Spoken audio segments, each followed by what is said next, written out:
प्यारे बच्चों नमस्कार, स्वागत है आपका आपके अपने YouTube चैनल आज के बीसी गुरु में। आज हम हाजिर हैं आपके समक्ष एक न्यू वीडियो लेकर। आज के इस वीडियो में कक्षा 10 विषय गणित NCERT हिंदी मीडियम मैथमेटिक्स है ये।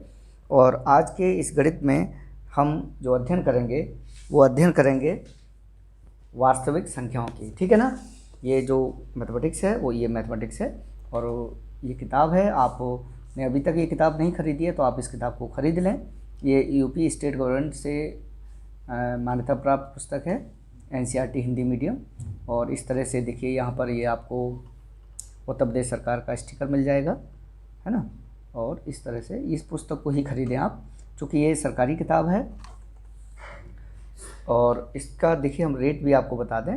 ये रॉयल्टी पेड बुक है।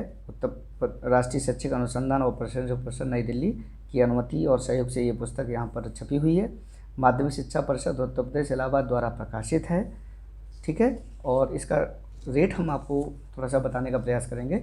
ये पुस्तक जो है मात्र 60 रुपये की है। ठीक है। झांसी से पब्लिश हुई है पुस्तक, जैसे कि यहाँ पर लिखा हुआ है पीताम्बरा बुक्स प्राइवेट लिमिटेड। तो ये पुस्तक है आपकी। ठीक है। आप इसके अलावा कोई और दूसरी पुस्तक न खरीदें। सरकार के द्वारा रिकमेंडेड पुस्तक है ये। ठीक है। तो आज के इस पुस्तक में हम देखिए पहला चैप्टर ले रहे हैं और पहले चैप्टर में हम देखेंगे कि क्या क्या है इसमें। तो देखिए फर्स्ट चैप्टर में वास्तविक संख्याएं हैं। वास्तविक संख्याओं में ये 4 पॉइंट्स ऐसे हैं जिनकी हम चर्चा अपने इन वीडियोस के माध्यम से आपको ऑनलाइन उपलब्ध कराएंगे। तो ये है एक तो यूक्लिड विभाजन प्रमेय का, अंकगणित की आधारभूत प्रमेय, अपरमेय संख्याओं का पुनर्भ्रमण, परमेय संख्या और उनके दशमलव प्रसारों का पुनर्भ्रमण। तो इन 4 बिंदुओं की चर्चा हम करेंगे। मगर आज के इस वीडियो में हम अब पिछली कुछ बातों की चर्चा कर लेते हैं। ठीक है ना। तो पिछली कुछ बातों में देखेंगे कि हम सबसे पहले लघुत्तम समापवर्त की चर्चा कर लेते हैं। ठीक है ना। Least common multiple. ठीक है। तो यहाँ देखेंगे ये LCM बाई प्राइम फैक्टोराइजेशन यार है। ठीक है। यानी अभाज्य संख्याओं की गुणनखंड विधि से इसको हल करने का प्रयास करेंगे। तो यहाँ पर देखेंगे क्वेश्चन नंबर 1 है और ये जो क्वेश्चन है वो क्वेश्चन हम देख रहे हैं कि 15 व 20 का लस या लासा ज्ञात कीजिए। ठीक है। ये सब चीज़ें पुरानी कक्षाओं में आपने पढ़ी होंगी। ठीक है। पुरानी कक्षाओं में पढ़ी होंगी, कोई दिक्कत नहीं है, मगर फिर भी हम थोड़ा सा रिवीजन कराएंगे और फिर आगे चर्चा करते हैं। तो रिवीजन में आप देखेंगे कि 15 के फैक्टर हम यहाँ पर थोड़ा सा स्पेस ले लेते हैं और इस स्पेस में 15 के फैक्टर कर लेते हैं। ठीक है। 15 कैसे फैक्टर करेंगे? प्राइम नंबर के द्वारा फैक्टर करेंगे। तो प्राइम नंबर क्या होता है ना। तो यहाँ पर वो उसकी भी चर्चा कर लें। प्राइम नंबर क्या होता है? यानी प्राइम माने होता है ये अभाज्य। ठीक है। तो प्राइम नंबर अभाज्य संख्या भी हम थोड़ा सा यहाँ पर लिख देते हैं क्या होती है अभाज्य संख्या। ठीक है। देखिए जो नंबर स्वयं से और 1 से डिवाइड होता है हु नंबर डिविजिबल बाई 1 और इटसेल्फ, तो इज कॉल्ड प्राइम नंबर। तो जो संख्या हम लिख देते हैं यहाँ पर, जो संख्या स्वयं व 1 से विभाज्य होती है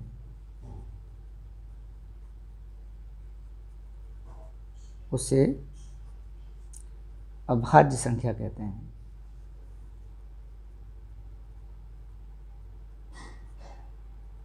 ठीक है। अब यहाँ पर देखेंगे कि 2 नंबर ले लीजिए। ठीक है। 2 में देखेंगे कि एक तो 1 का भाग चला जाएगा, एक 2 का चला जाएगा, इसलिए 2 कैसी संख्या हो गई? एक अभाज्य संख्या हो गई। फिर देखिए 3 ले लेते हैं। 3 में भी 1 का चला जाएगा भाग, 2 का चला जाएगा, तो ये भी अभाज्य संख्या हो गई। अब यहाँ पर हम 4 लेते हैं। 4 को देखेंगे, 1 का भाग चला जाएगा, 2 का चला जाएगा, 4 हो जाएगा। इसका मतलब कि ये कैसी संख्या है? भाज्य है। ये कैसी संख्या है? 4 भाज्य है। 3 और 2 कैसी हैं? अभाज्य हैं। ठीक है, परिभाषा के हिसाब से ये संख्या कैसी हैं? अभाज्य हैं। ऐसे ही आप और ले लेंगे नंबर, ठीक है, और ले लेंगे नंबर 5 ले लीजिए, तो ये भी अभाज्य हो गई। 6 ले लीजिएगा, तो 6 में देखो 1 का भाग चला जाएगा, 2 से चला जाएगा, 3 से, ये भाज्य हो गई। फिर देखिए 7 ले लीजिए, 7 1 में 1 का भाग जाएगा और 7 का जाएगा, तो ये 7 भी अभाज्य हो गई, है ना। फिर 9 लीजिएगा, है ना। 8 ले लो, तो 8 में देखें 1 का भाग चला जाएगा, 2 का चला जाएगा, 4 का चला जाएगा और 8 का चला जाएगा, ये भाज्य हो गई। नहीं दिख रहा है? हाँ, चलिए कोई बात नहीं। फिर देखिए 9 ले लेंगे, 9 में देखेंगे 1 का भाग चला जाएगा, 3 का चला जाएगा, 9 का चला जाएगा, तो 9 भी भाज्य हो गई। तो इस तरह से आप देखेंगे कि ये संख्याएं अभाज्य हैं। फिर देखिए 10 ले लीजिए, 10 भी भाज्य है, 1 का चला जाएगा भाग, 2 का चला जाएगा, 5 का चला जाएगा और स्वयं 10 का चला जाएगा। 11 देखिए, 11 में देखिए 1 का भाग जाएगा और 11 का जाएगा, तो 11 कैसी आएगी? प्राइम नंबर हो गया। तो इस तरह से ये चर्चा। तो यहाँ हम प्राइम फैक्टर प्राइम नंबर से फैक्टर करेंगे, तो देखिएगा ये 2 का भाग तो जाएगा नहीं, 2 प्राइम नंबर है, 3 है, 5 है, तो 5 का चला जाएगा। तो चाहे 5 का दे ले, चाहे 3, तो सबसे छोटा नंबर 3 है, तो 3 का भाग दे लेंगे, तो 5 15, फिर 5 से दे देंगे, 5 एकम 5। ठीक, ऐसे ही हम 20 का देखेंगे, भाग देखें, 20 का भाग देंगे, 20 में भाग देंगे, तो प्राइम नंबर देखेंगे 2 हो जाएगा, 10, फिर 2 से दे देंगे 5, फिर 5 से दे देंगे 1। ठीक है, अब इनके फैक्टर देखिए क्या क्या हो गए, है ना। थोड़ा सा इस तरह से इसको सेट करेंगे, फैक्टर दिख जाए बस, है ना। तो देखिए 15 बराबर और 20 बराबर, देखिए यहाँ नहीं दिख रहा है आप, 15 बराबर, तो देखिए 15 के फैक्टर देखेंगे क्या क्या हो गए। तो अब नोट करते जाइए इनको। तो 15 के फैक्टर हो जाएंगे 1, 3 और 5। ठीक है, या गुणा का चिन्ह लगा लीजिए, कोई दिक्कत नहीं। ठीक है, ऐसे 20 के देखेंगे 1, 2 और 5। ठीक है, अब देखिएगा इसमें इसका लासा निकालना है हमको, है ना। तो लासा कैसे निकालेंगे? तो आप लिख लीजिए, यहाँ पर दिख रहा होगा, नहीं दिख रहा है तो हम यहाँ लिख लेते हैं। तो लासा हो जाएगा, जो नंबर कॉमन है उसे एक बार लिखा जाएगा, बाकी नंबर देखिए 1 लिखा जाएगा, गुणा का चिन्ह लगा के फिर 2 लिख लीजिए, फिर 2 लिख लीजिए, फिर 3 लिख लीजिए, फिर 5। तो ये कुल मिला के लासा हो जाएगा इसका। देखिए 5 दिया 15, 15 दूनी 30, 30 दूनी 60, तो लासा कितना हो गया? 60 हो गया। ये इसका आंसर हो गया। ठीक है, ये लासा हो गया। अब हम एक क्वेश्चन और लेते हैं। ठीक है, एक क्वेश्चन और ले लेते हैं जो मासा पे आधारित है, तो मासा का एक क्वेश्चन ले लेते हैं।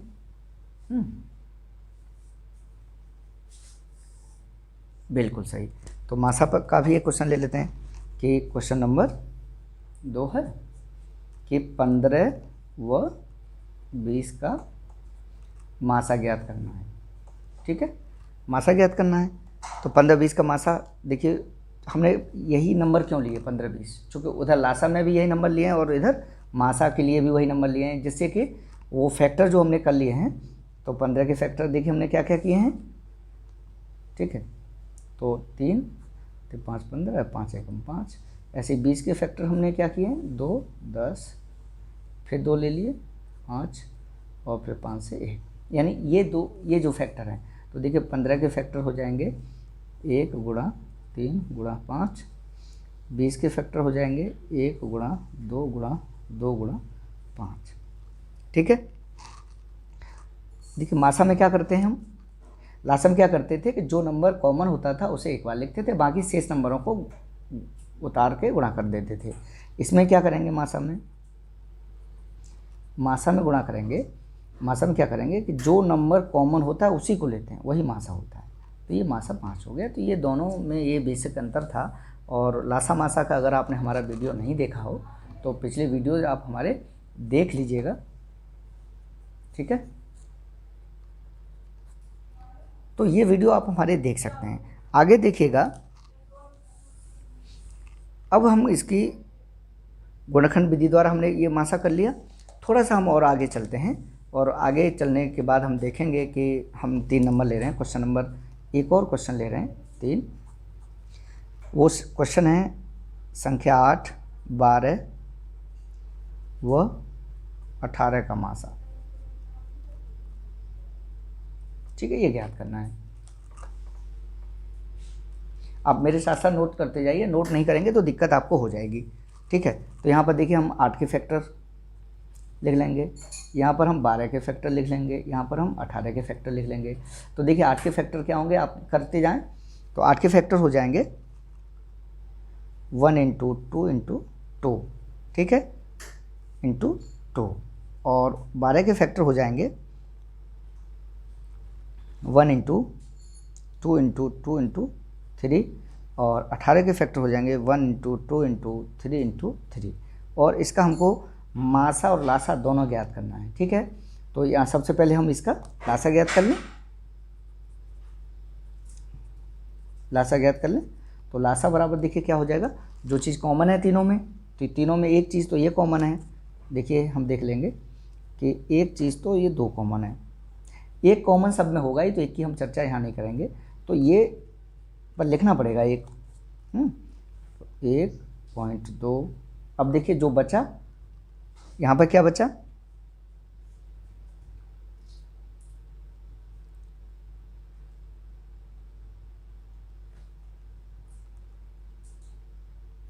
यहाँ पे देखेंगे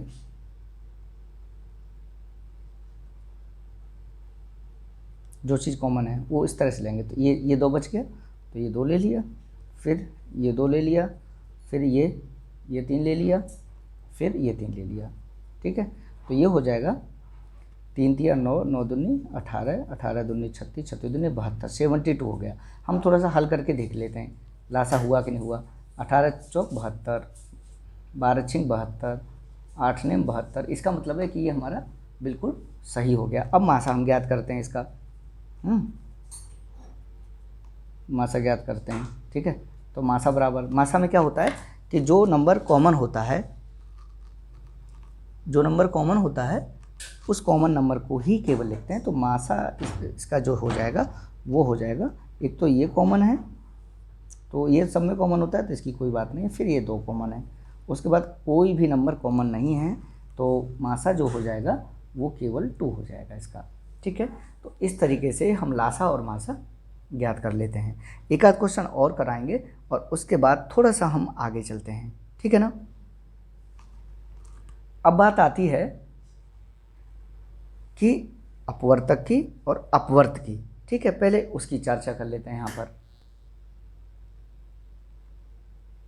ठीक है, अब बात करते हैं हम अपवर्तक की।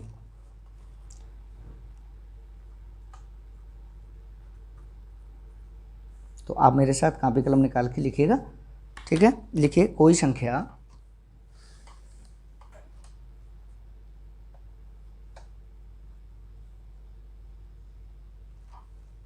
जिन जिन संख्याओं से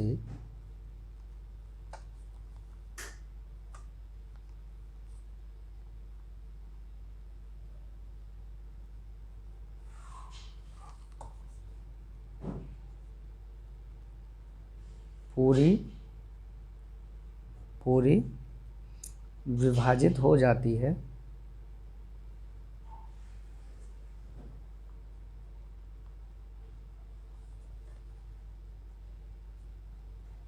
वे संख्याएं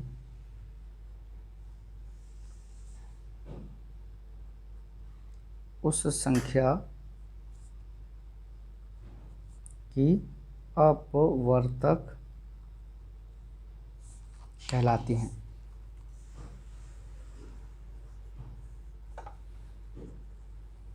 अब यहाँ पर हम संख्या ले लेते हैं। संख्या, अब मेरे साथ नोट करेंगे तभी अच्छा लगेगा आपको। और अपवर्तक। ठीक है, अब देखिए संख्या 2 ले लीजिए।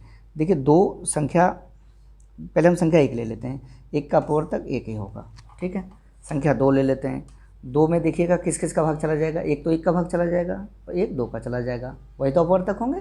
भाई 2 में जिसका भाग चला जाएगा वो नंबर जो हैं वो 2 के अपवर्तक कहलाएंगे। 3 ले लेंगे तो 3 देखेंगे 1 और 3 4 ले लेंगे, देखिए 4 में 1 का भाग चला जाएगा, 2 का चला जाएगा और 4 का चला जाएगा। 5 ले लेंगे, 5 में 1 का और 5 का जाएगा। ठीक है, तो यानी ये जो है ना प्राइम नंबर को हम नहीं लेंगे अब। ठीक है, अब ले लेंगे देखिए 8। 8 में देखिए 1 का भाग चला जाएगा, 2 का चला जाएगा, 4 का चला जाएगा, 8 का चला जाएगा।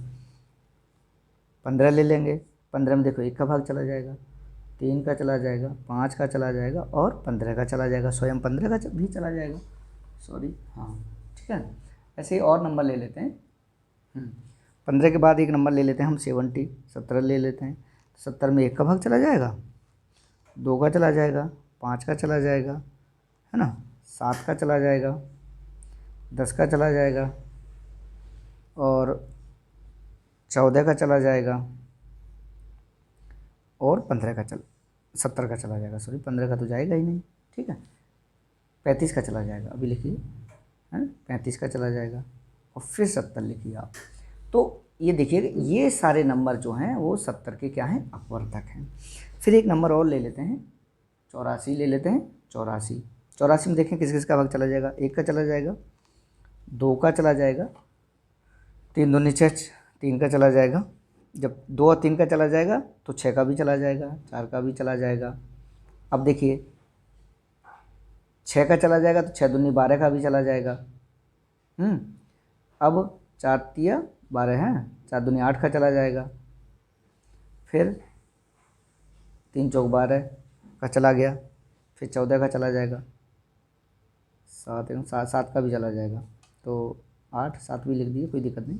फिर 14 का भाग चला जाएगा, फिर 21 का चला जाएगा, फिर 28 का चला जाएगा, फिर 42 का चला जाएगा, फिर 84 का छूट सकता है यहाँ से हमसे। तो ऐसे देखेंगे कि ये इस सारे नंबर क्या हैं, इसके अपवर्तक हैं। ठीक है, तो अपवर्तक और अपवर्त ये दोनों जानना बहुत ज़रूरी है। ये कक्षा 6 की गणित की किताब में आपको मिल जाएंगे। अगर आपके पास कक्षा 6 की है ना, ये कहाँ मिल जाएंगे, कक्षा 6 यूपी बोर्ड हिंदी मीडियम की किताब में आपको ये मिल जाएंगे। ठीक है, आगे चलते हैं।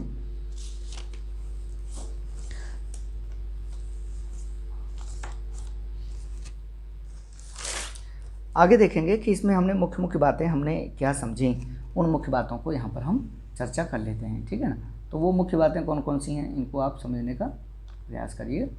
तो मुख्य बात जो है हम उनको मुख्य बिंदु के नाम से पॉइंट कर देते हैं। मुख्य बिंदु, तो देखिए इसके मुख्य बिंदु क्या हैं। एक तो यह है कि एक जो है ना प्रत्येक संख्या का अपवर्तक है। संख्या एक प्रत्येक संख्या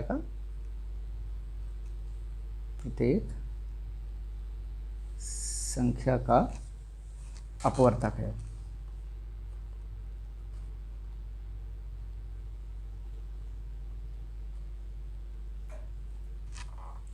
एक बात। दूसरी बात हो गई कि प्रत्येक संख्या, पहला बिंदु हो गया, ये दूसरा हो गया, प्रत्येक संख्या स्वयं का भी एक अपवर्तक होती है। यहाँ पर देख रहे होंगे आप कि यहाँ देखिए 84 में, देखिए 84 नंबर भी हम थोड़ा सा राउंड कर दे रहे हैं। देखिए 2 3 भी अपवर्तक है, 4 भी है, 5 भी है। तो ये देखिएगा, ये यानी देखिएगा कि प्रत्येक संख्या स्वयं का भी अपवर्तक है ना। तो प्रत्येक संख्या स्वयं का भी एक अपवर्तक है, ये भी एक बात हो गई। ठीक है, नेक्स्ट बिंदु भी हम इसमें ले लेते हैं। तीसरा बिंदु हो जाएगा कि किसी संख्या का, आप मेरे साथ लिखिएगा, किसी संख्या का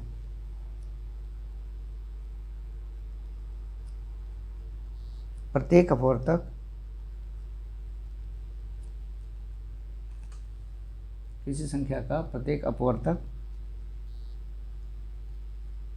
आप लिखते जाइए साथ साथ मेरे, उस संख्या का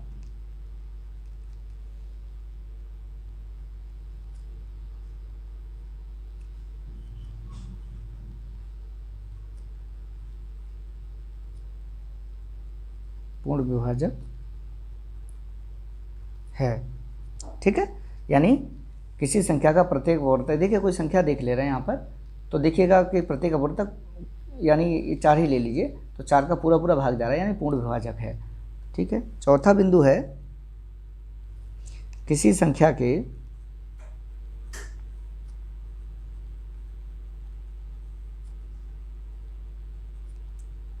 अपवर्तकों की संख्या सीमित होती है।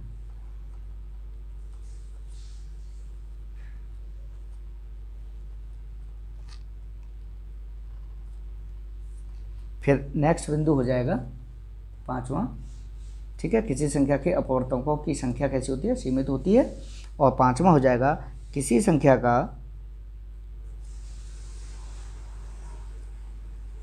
अपवर्तक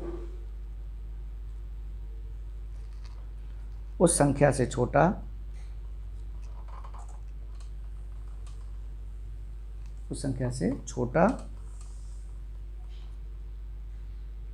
या उसके बराबर होता है। ठीक है, अब देखिए आगे हम अपवर्त्य या गुणज की चर्चा करेंगे। तो अपवर्त्य और गुणज क्या होते हैं, जैसे हमने यहाँ पर अपवर्तक की चर्चा की थी। अपवर्तक का मतलब क्या था, क्या मतलब था कि गुणनखंड, यानी उस संख्या के कौन कौन संख्याएं गुणनखंड हो सकती हैं या कौन कौन संख्याओं से उस संख्या में पूरा पूरा भाग जा सकता है। अब यहाँ पर अपवर्त में देखिएगा कि जैसे हम कोई एक नंबर ले लेते हैं 18। ठीक है, 18 नंबर ले लेते हैं। 18 के देखिएगा कि 3 गुणा 6, 36 18, यानी इसका मतलब है कि इसके 18 के ना 3 और 2 क्या हैं, 3 और 6 क्या हैं, ये अपवर्तक हैं। क्या है, ये अपवर्तक हैं।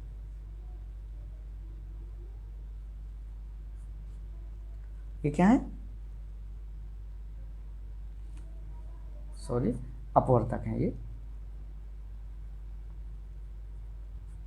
ठीक है, ये अपवर्तक हैं। मगर 3 और 6 का 18 जो है, क्या है ये गुणज है। क्या है ये गुणज है। तो यहाँ पर हम थोड़ा सा और क्लियर आपको समझाएंगे। ठीक है, तो लिख सकते हैं आप यहाँ पर, अतः 18 बराबर 3 गुणा 6 यह दर्शाता है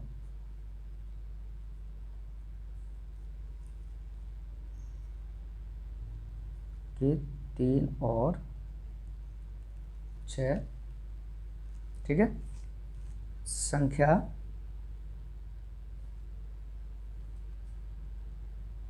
अठारह के अपवर्तक हैं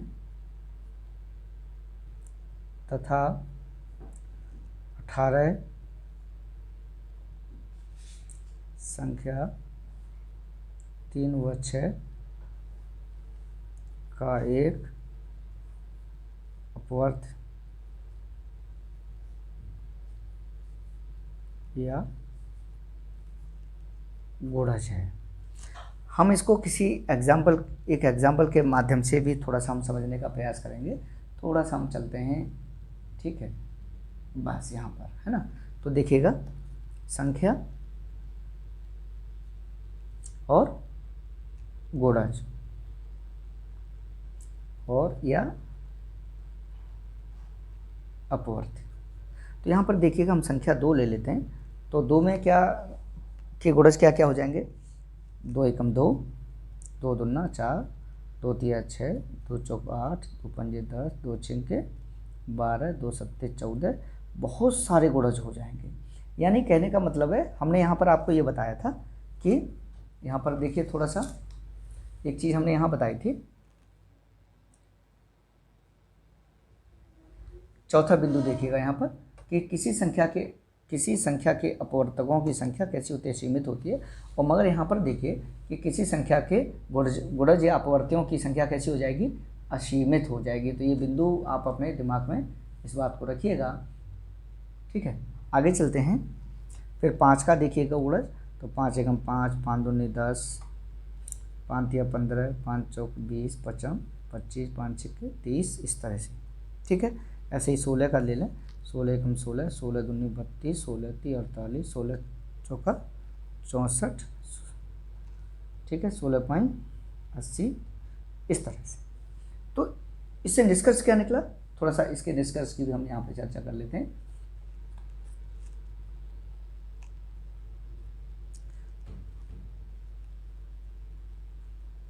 इसका निष्कर्ष देखिएगा, कोई संख्या अपने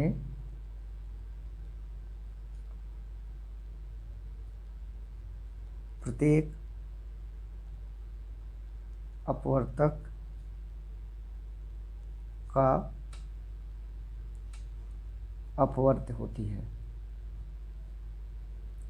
ठीक है, नेक्स्ट नंबर है इसका, किसी संख्या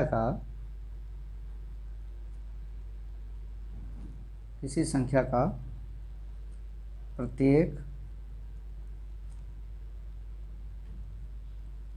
अपवर्त्य उस संख्या के बराबर या बड़ा होता है,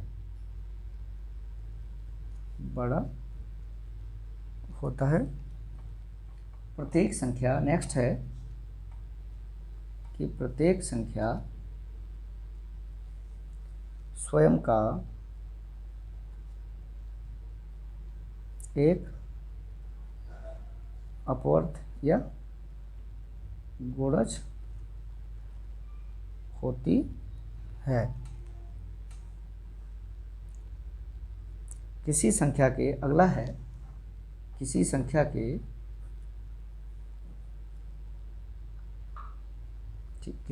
के अपवर्त्यों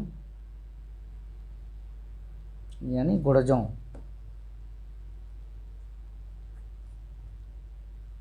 की संख्या कैसे होती है, असीमित होती है। गुणा करते जाएंगे तो बढ़ती जाएगी।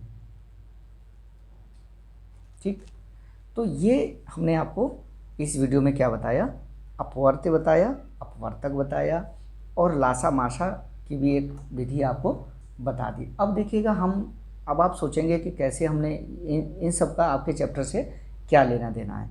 ठीक है, तो हम वो बात भी आपको बताएंगे, एक क्वेश्चन कराएंगे और उस क्वेश्चन के माध्यम से फिर हम ये बात आपको बताएंगे। तो बने रहिए हमारे साथ, इस वीडियो में बहुत ही महत्वपूर्ण चीज़ें भी आगे हम आपको बताने वाले हैं। अगर आप नए हैं, अभी तक आपने ये वीडियो चैनल सब्सक्राइब नहीं किया और वीडियो को लाइक नहीं किया, तो प्लीज़ लाइक कर दीजिएगा और कमेंट भी करिएगा वीडियो कैसा लगा आपको।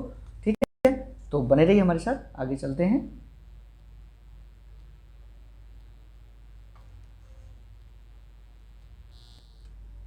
देखिएगा, ये देखिए, हम पहली प्रमेय की चर्चा यहाँ पर करेंगे। ठीक है, तो वहाँ पर हमने थोड़ा सा लासा मासा हल्का सा आपको बताया था। तो यहाँ पर देखिएगा कि ये प्रमेय क्या है। तो प्रमेय को लिखते हैं, दो धनात्मक, आप लिखिए मेरे साथ, बहुत ही इम्पोर्टेंट प्रमेय है, आपको याद भी कर लेनी है। पूर्णांक ए और बी, ठीक है, दिए रहने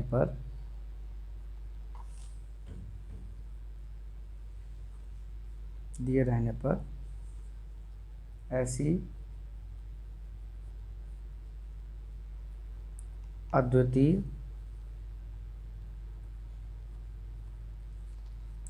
पूर्ण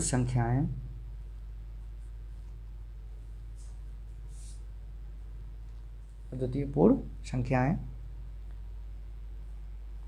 Q और R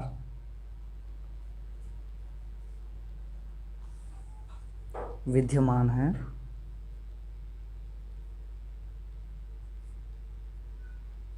कि A बराबर BQ plus R, where 0 is less than R is less than B। ठीक है, ये प्रमेय है। ठीक है ना, ये प्रमेय ऐसे आपके समझ में नहीं आएगी। इसका एक क्वेश्चन हम आपको करके दिखाते हैं, तब ये प्रमेय आपके समझ में आएगी। तो बने रहिए हमारे साथ। यहाँ पर एक क्वेश्चन इन्होंने दिया है, इस क्वेश्चन के माध्यम से हम इस चीज़ को समझने का प्रयास करेंगे। और ये पुस्तक का एग्जाम्पल है, ठीक है, एग्जाम्पल 1 पेज नंबर 5, ठीक है। ये इसको हम थोड़ा सा करने का प्रयास करेंगे तो ये आसानी से आपके समझ में आ जाएगा, है ना। देखिए एग्जाम्पल 1 है, पेज 5 पे है। तो देखिए एग्जाम्पल क्या है, हम पहले एग्जाम्पल लिख लेते हैं, उसके बाद आगे इसको हल करेंगे। देखिए ये जो एग्जाम्पल है या क्वेश्चन है ये हमारे डिस्प्ले पर है, और ये है क्या, इसको देखिएगा कि 4052 और 12576 का HCF यही मासा है, ठीक है। यूक्लिड विभाजन एल्गोरिथम का प्रयोग करके ज्ञात कीजिए। तो देखिएगा हम इस एल्गोरिथम का प्रयोग करके इसको हल करेंगे। तो देखिए कैसे करेंगे इसको, अगर सिंपल तरीके से करते हैं तो इन दोनों के गुणनखंड कर दीजिए, जो कॉमन फैक्टर होंगे वही इसका मासा हो जाएंगे, है ना।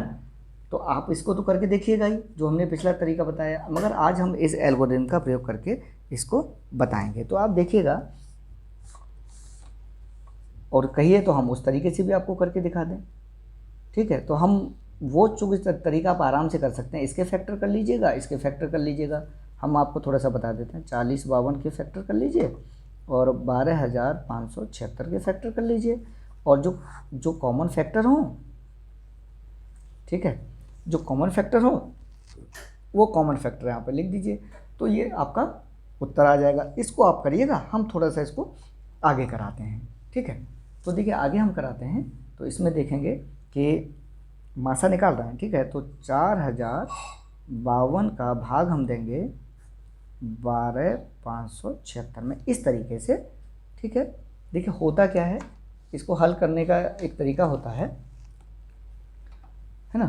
तो देखेंगे यूक्लिड प्रमेय का प्रयोग करेंगे यहाँ पर। तो प्रयोग कैसे करेंगे, इसको थोड़ा सा और दूसरे तरीके से देखिए कि 12576 बराबर 4052 गुणा 3 प्लस 420, ठीक है।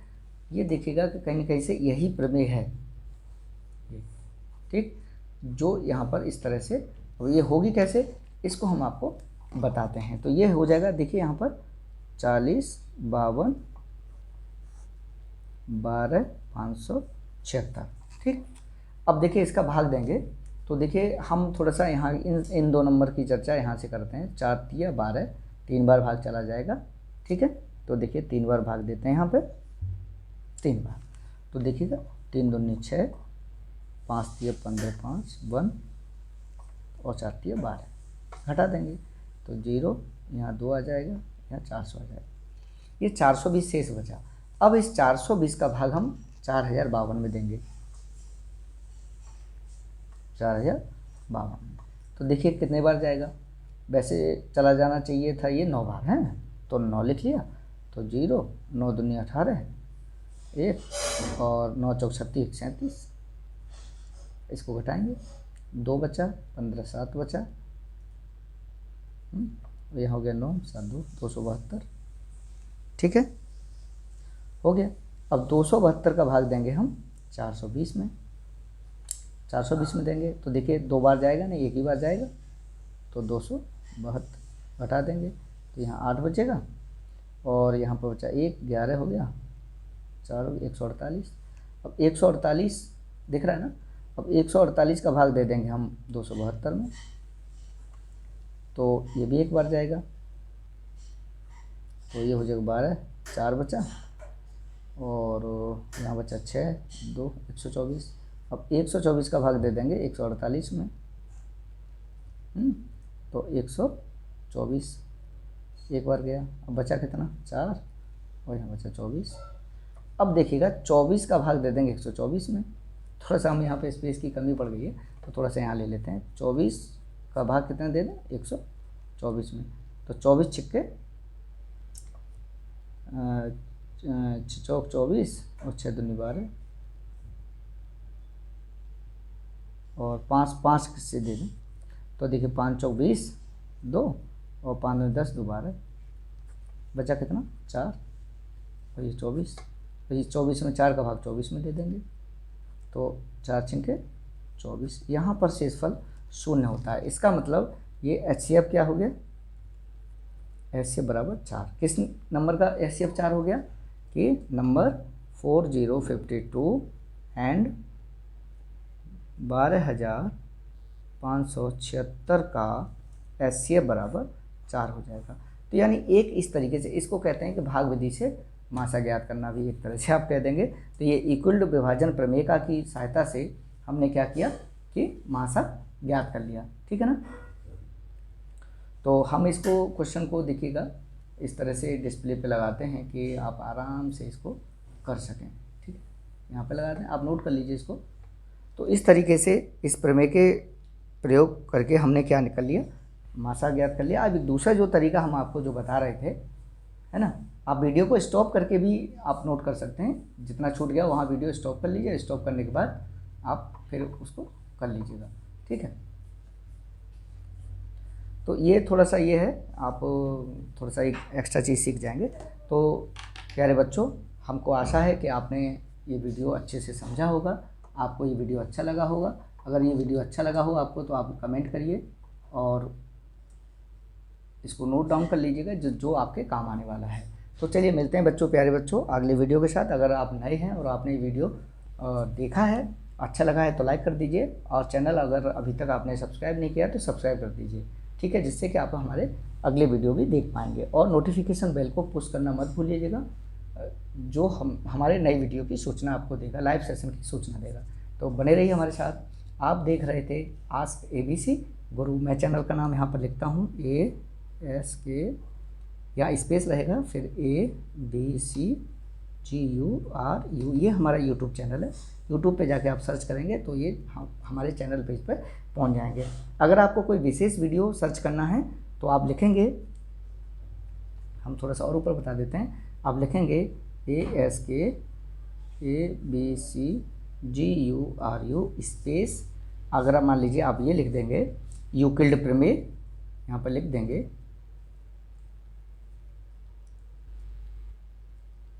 तो भी मेरा ये वाला वीडियो आपको मिल जाएगा। चलिए मिलते हैं अगले वीडियो में। Thank you, have a nice day.